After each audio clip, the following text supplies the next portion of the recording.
Each year, the college presents the President's Award at the annual President's Address to the community.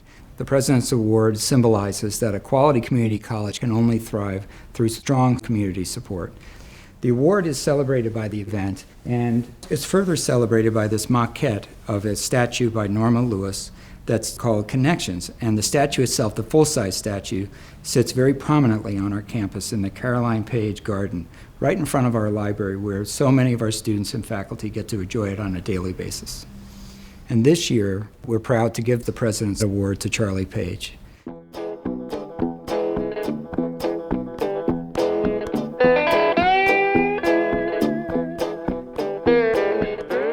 Charlie grew up in North Carolina in a little town called Stem.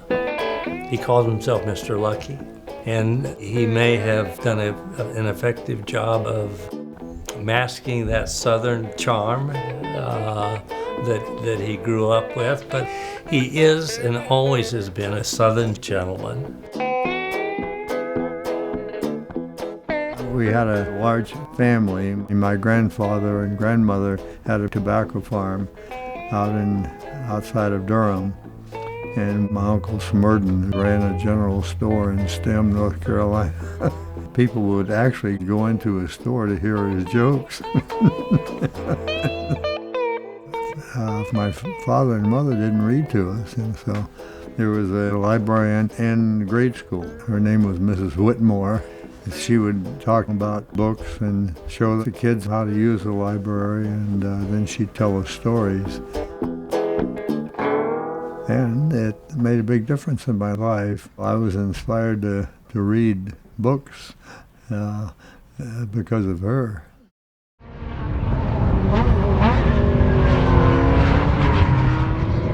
The thing from my parents looking back that I always carry with me is just the sense of family. Everyone was around the dinner table every night. To all have that time at the end of the day when you all sat around the table together and shared a meal and talked about what was going on. And the phenomenal example that was set for us of what it means to be a member of the community. That everyone in a community has a responsibility to look after the needs of the community, to look after those that are less fortunate, and be involved in what kind of community is this going to be. For us, that was just kind of the natural way of things. I really got to know Charlie when I started babysitting their kids, and he was often quite serious about knowing better than I did. We would talk about politics, we would talk about victimless crime, all kinds of things that in my teenage years I was learning about, really curious about. And by arguing with Charlie, I was able to kind of really develop my own thinking. When I was campaigning for office, I talked to Charlie all the time. He's got great insight, political insight. Not only campaigning, but also talk to him about things that were happening in the city. I was happy to have him as a friend. I belonged to a women's group. Caroline was a member of the group, and then his second wife, Linda, is now a member, so he brought me two very, very good friends. But his strong belief that really comes through all the time is his strong, strong belief in public education. I mean, that was the foundation that he had, and he always credits that. Of the things I will be remembered for at the end of my life, my academic career will not rank very high on the list. And I do remember after 2 wonderful years at UC Santa Barbara, getting a letter from my father saying that if this was my idea of going to college, I was more than welcome to continue doing it, but that I would be paying for it myself from that point forward. I dropped out of college because of the Korean War and joined the Air Force. The Air Force sent me to an Army language school in a place called Monterey, California. I was engaged at the time, and we both decided that we would live here someday. But of course, first he had to overcome the resistance of Caroline's parents, a very fine family who had their doubts about the prospects of this young man. Caroline's mother, his future mother-in-law, was not too thrilled about Charlie Page. He hadn't done too much yet. And Caroline said, "Mom, "Aren't you excited about the wedding?"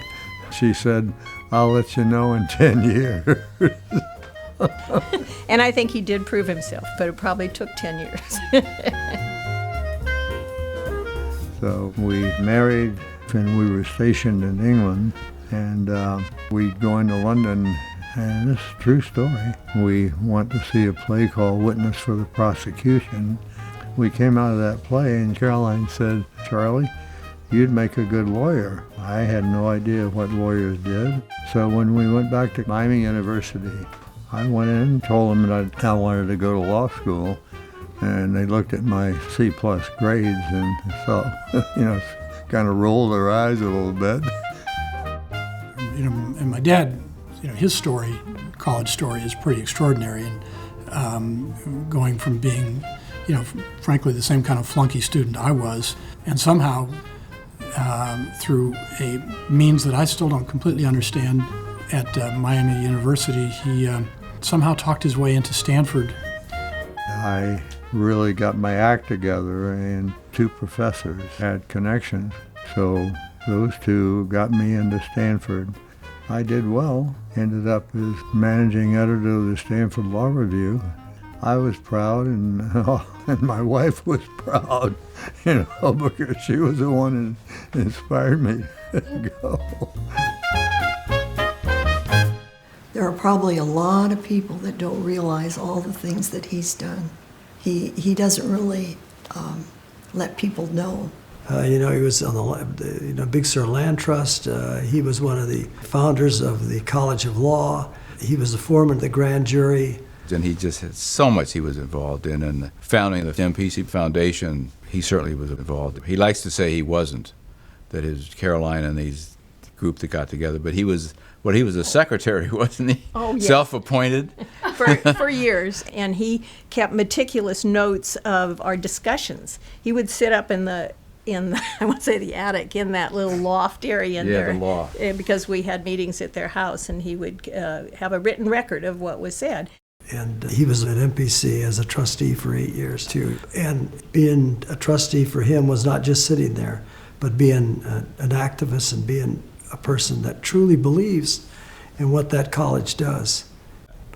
He's always loved education. Education has always been of huge importance to him. Helping people has always been of huge importance to him. He has contributed so much of his financial resources to the college, his legal talent. There are many times during that 8 years that Charlie, in closed session, would use his legal knowledge to help us protect the college in ways that nobody really understood. The education changed his life. Absolutely, yeah. I mean, it's just like a miracle when he graduated finally from college and went on to law school and became a very successful attorney, and education was that path. He'll say, "I received my law degree from Stanford, but I got my education at MPC." When I got out of Stanford, there was a lawyer in Monterey, Louis Fenton, who agreed to interview me. The day before the interview, his one associate, had moved to San Francisco, and so at the end of the interview, he had hired me. And, talking about Mr. Lucky. Charlie's one of those people that clients felt reassured by and devoted to. I learned a whole lot just standing outside of Charlie's office waiting for him to get off the telephone and listening to what he had to say. I actually did an awful lot of just listening. Not so much asking Charlie for advice, but just watching the way he would deal with people. He's very creative. He would find the most creative ways to solve problems, so it would be a win-win. So you didn't always have a winner and a loser.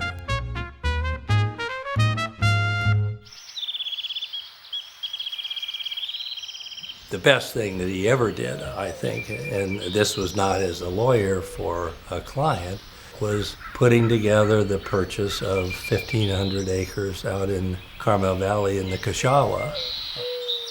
Beautiful oak groves, just a gorgeous thing. And he saw this should be a small land trust. It shouldn't be developed. So he got 10 families together. 10 different families purchased it to prevent it from being subdivided and developed. And 3 of the 10 families never saw the property. They just were so enthused what Charlie was enthused about that they went forward sight unseen.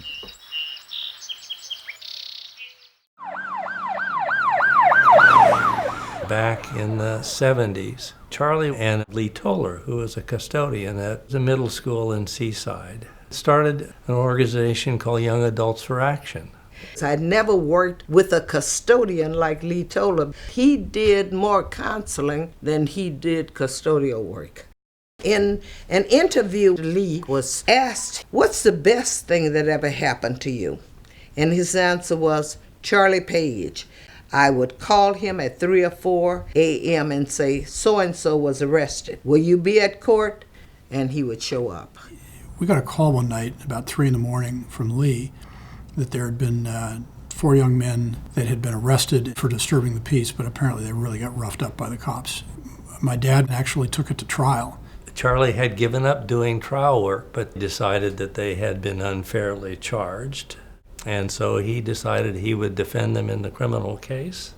And we sat in the courtroom for 2 days and watched him try this case, and ultimately they were all acquitted. I was never prouder of him. He gave his time, his money, his legal expertise. They knew that Lee Toller was helping them, but behind the scenes there was a Charlie Page. Charlie is one of the most engaged people I know. Charlie deeply loves life. When Charlie goes to the farmer's market, he buys more produce than he and his family could ever eat, and then he can't wait for friends to come over and, "Oh, look at these tomatoes, aren't they great? Take some home." And with only a couple of exceptions, I can't remember him ever saying anything bad about somebody. Charlie wrote a book called The Art of Listening, and during some of our board meetings, Charlie would be pontificating, and I would say, "Charlie, maybe you need to check your book, page 29. He sees something that's going to be a better project for the community, and a lot of people wouldn't even see the project, but he sees it, and then he gets so enthused about it, and you get enthused about it because he's enthused about it, and that's how things get done. And he does have a twinkle in his eye, and when he says, you know, "I'm Mr. Lucky," I mean, he really means it.